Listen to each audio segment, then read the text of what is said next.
Folks, welcome back to another episode of The Fallen Badge. Today we're going to look at the murder of Officer Sean Clark and Officer Jeff Shelton, Charlotte Mecklenburg PD, North Carolina.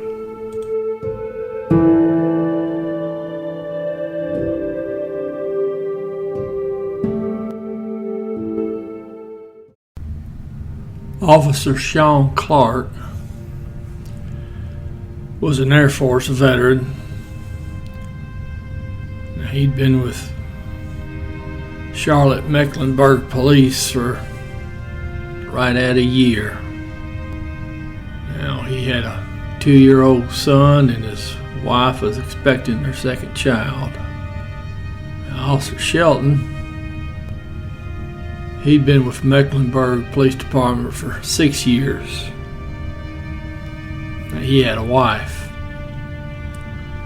And both these officers were in their early 30s. Now, they were assigned to the North Trine Division. Now, the fellow that's going to be the culprit in all this, he had as you might guess, he had a criminal history. As we're going to see when we get done, the effects alcohol can have somebody that's got evil on their mind. It just makes it worse. It's March 31st, 2007. Now, Officer Clark and Officer Shelton, they get a disturbance call to the Timber Ridge Apartments. Now, that's over in the east-northeast side of Charlotte. Now, they make that scene. Don't know the exact address, but the officers handled that disturbance call. So they're leaving the apartment. They're heading back to the parking lot. Now, on the I guess that would be the south side of building 7211.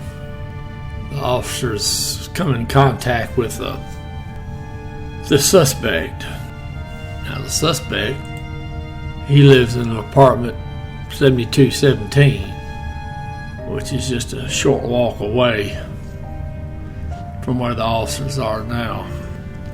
Now, I don't know what words were passed between the suspect and the two officers, but they continued to walk into the parking lot. Now, I don't know if they were in a 2-man car or 2 one-man cars, but in any event, the suspect, he pulls a .32 caliber pistol. Now, a .32 caliber pistol is not a whole lot of pistol, but in this case it is. Suspect shoots both officers in the head from behind. This is just about as blatant assassination, ambush as you'll ever see. Makes you wonder what was wrong with this suspect that you would just decide to kill two human beings that are police officers. And even back 2007, I think you get an issue with the media dehumanizing the police, and then you have those groups and individuals that criticize police over and beyond what is necessary to try to correct an issue. Makes you wonder what influence family and acquaintances had on the suspect. Now, both officers go down. Someone calls 911. There's a citizen in the apartment complex, goes down to render aid. His mother comes down. She's got towels so they can try to stop some of the bleeding of the two officers. Police make the scene. Both officers are transported to Carolinas Medical Center. Now, by this time, it's April the 1st, 2007. Both officers die that morning. Now, part of that criminal record of the suspect, he had several convictions for resisting arrest, assaulting police officers. So he already had the mindset of being anti-police. And the fact he would shoot 2 officers in the back of the head would seem to pretty well confirm there's a lot of evil in him.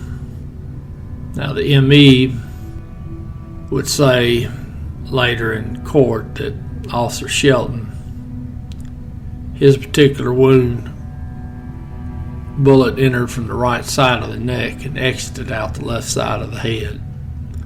Now, I could not find the information on Officer Clark other than fatal wound to him was a headshot as well. Now, they recovered the pistol when they arrested the suspect, and there was DNA from Officer Shelton on the pistol and DNA from the suspect. And of course they bring in their ballistics expert.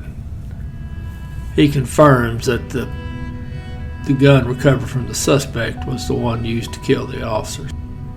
They had civilian witnesses that would also testify they saw the suspect running from the scene with the pistol. Now, when the suspect left, he ran southbound into the woods. Now, resource material didn't indicate exactly where he was at when he was arrested. What little I could find, there was another apartment complex nearby where he was located. Now, the suspect gets charged with 2 counts of first-degree murder. And I think originally the Attorney General's office was going to ask for the death penalty, and I'm pretty sure they would have gotten it. But there was an issue came up with one of the investigators regarding his notes that he had taken or not taken. When it was all said and done, the judge pulled any consideration for the death penalty off the board. Prosecutors did not appeal it, so they went into trial asking for life, no parole.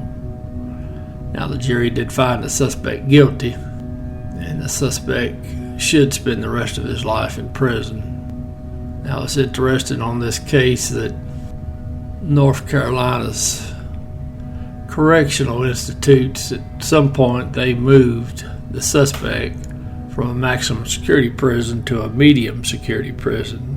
And I'm going to be willing to wager a quarter that the reason they did that is probably to save somebody. It's probably cheaper keeping an inmate in medium security than it is maximum security.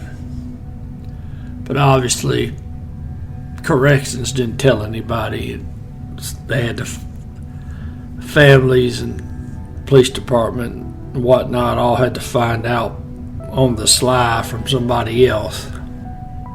It's a shame that you want to save $1 or $2 and take a man that most definitely needs to be in maximum security, and you're going to put him in a lesser secure facility.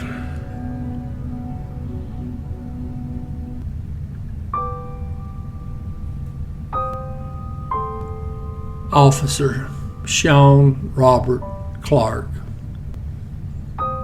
Officer Jeff Shelton.